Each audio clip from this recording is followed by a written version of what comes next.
Hello, everyone. Simon here from the Ramswriter podcast. So, the Rams fell victim to a 3-1 defeat to Brentford today, which pretty much put that final nail in the coffin of any hopes of Derby getting a playoff place.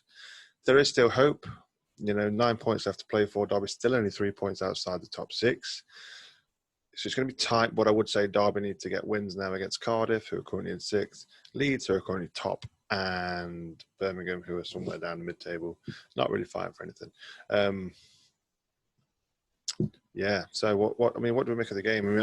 Personally, I thought we played well. To be honest, I thought we took our game to them.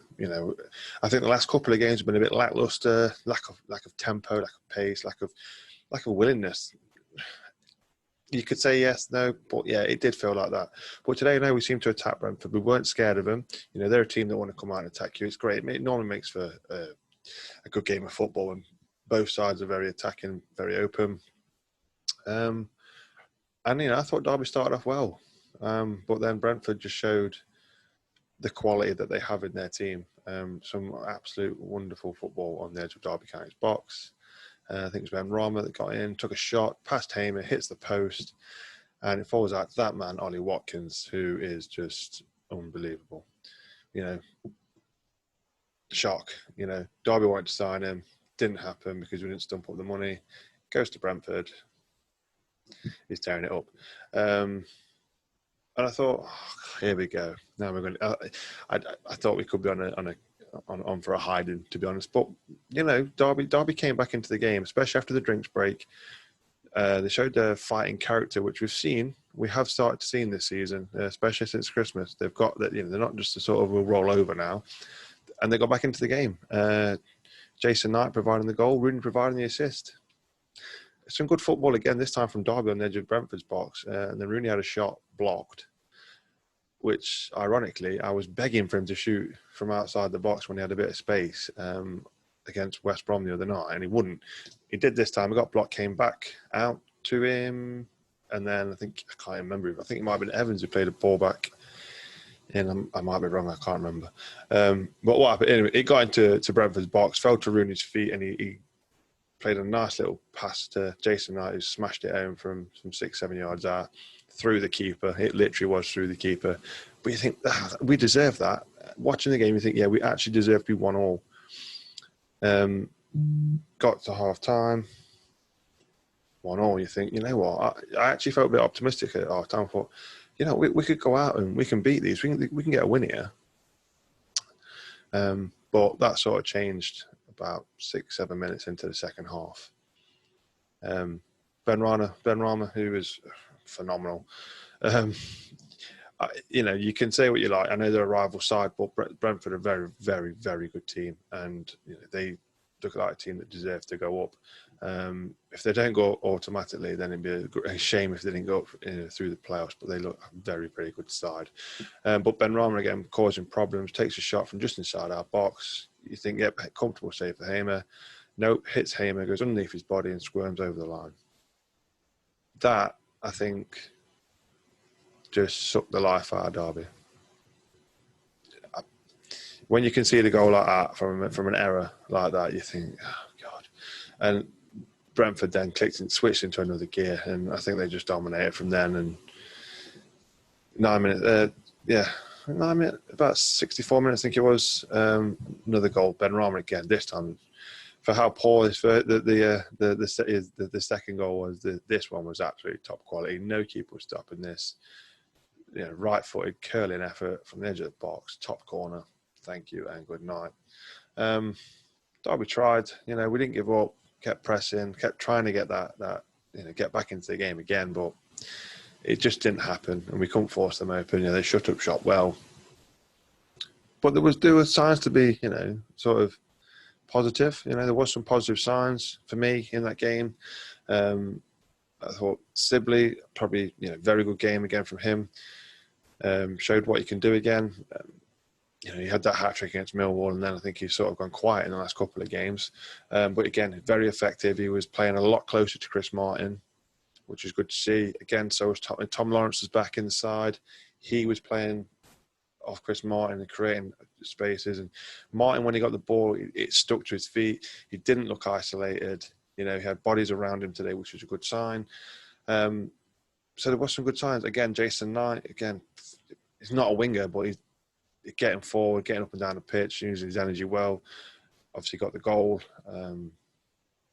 Positive signs, very positive signs. We had 5 academy players in our starting lineup today, which are, again, in Bogle, Lowe, Knight, Sibley and Max Bird. So, you know, we can't knock it. I think the mistake from Hamer, it just flattened everyone, you know, because that's twice now. He's cost us, you know. He probably will criticise himself, say he was wrong. Yes, he was wrong. You know, he was poor. It was a bad decision. You know, you look back on against West Brom the other night, he's berating young Lee Buchanan when we're defending the corner. No, concentrate on the corner. You look at him again, shot goes right through him. Who are you going to blame this time?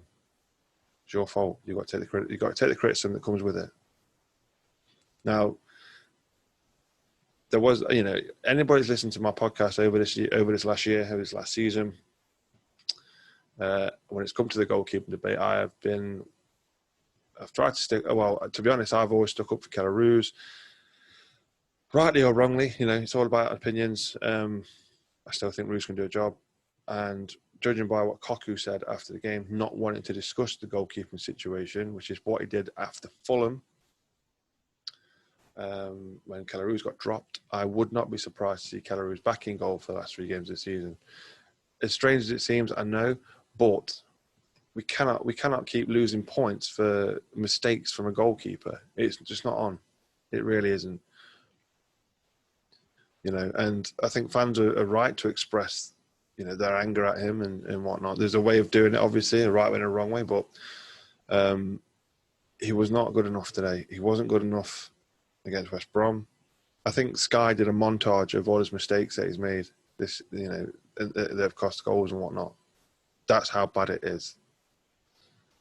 The goalkeeping situation needs to be sorted out, as you know, for next season. I can't see it being Scott Carson. I know a lot of people are saying, well, we've got Scott Carson, but I cannot see him doing it, not for 1 year. I think he'll probably go to Man City again, as rumours suggest that he might. At the end of the day, he's on whatever wage he's on. Is it 25k or something like that a week? I don't know exact figures, but he's on high wage.